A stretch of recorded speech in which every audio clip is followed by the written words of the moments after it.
This is BBC World News Today with me, Kirsty Lang. The story of a remarkable reunion 20 years after Saddam's chemical attack on the Kurdish city of Halabja. DNA evidence brings together a mother and her son.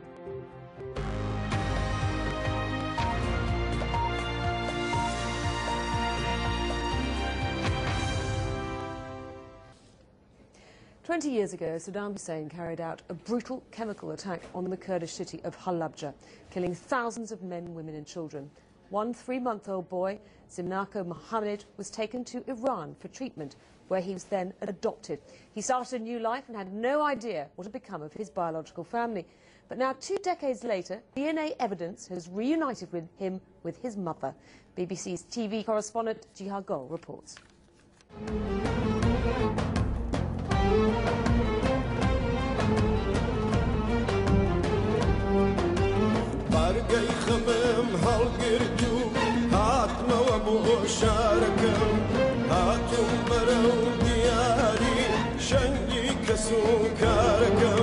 Some call Halabja a forgotten city.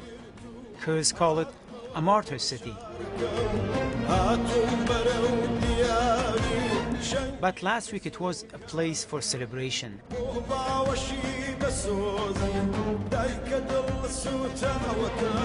20 years ago, when Saddam Hussein carried out a brutal chemical attack on the Kurdish city of Halabja in northern Iraq, Zimnako Mohammed was an infant boy.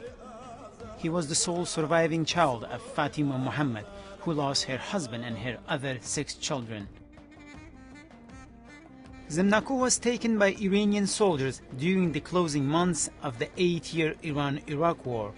He was adopted by an Iranian family. They called him Ali. It took 2 decades for the young man to find his biological mother.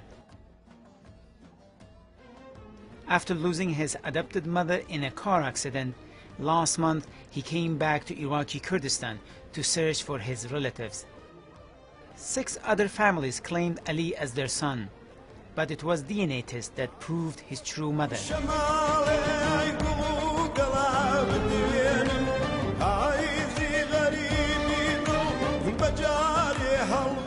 بعد از بمباران شیمیایی حلبچه در حالی که 3 ماه داشتم به مشهد اومدم و اونجا توی خانواده ایرانی بزرگ شدم. 18 سال که داشتم، مادرم که در ایران منو بزرگ کرد در اثر یه سانحه تصادف فوت کردن. بعد از اون من خیلی تنها شدم و دنبال این گشتم که برگردم به کردستان و خانواده‌مو پیدا کنم. The names on the wall of the museum dedicated to the victims of the Halabja attack bear testimony of more than 5,000 Kurds who faced a slow and awful death.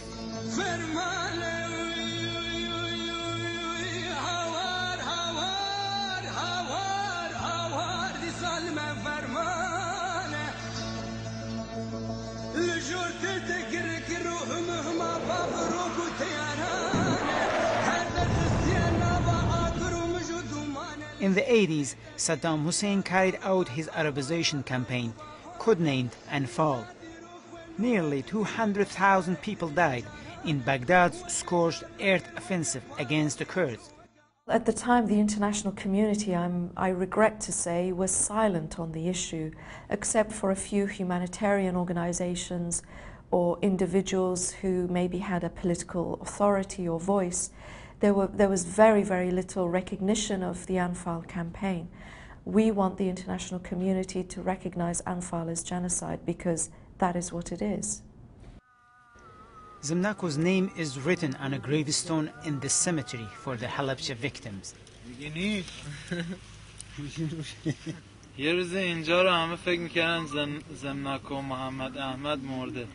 Everyone thought Zimnako Mohammed was dead. Here I am sitting on my own grave, still alive. I'm sure some of the names in this graveyard belong to people who are living in Iran or other countries in the world. I'm hoping these people too find their families and come home to Kurdistan. During Saddam Hussein's regime, thousands of people disappeared. Little has been done to bring closure to the families. What kind of program Kurdish regional government have to reunite people who has been separated from their family members during the chemical attack on Halabja? Until now, we, the Kurdistan Regional Government, haven't had neither the technological know-how nor the, let's say, the finances until very recently to be able to search for people like this and to try to bring people together.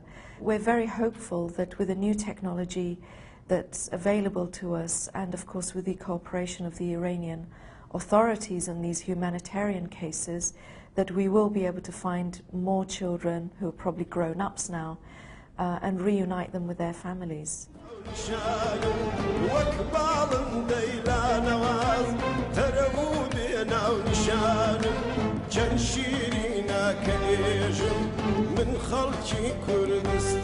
The reunion was a moment of joy for the city that once was an open cemetery. Zemnako's story brought hope to thousands of Kurds who are still searching for their missing loved ones.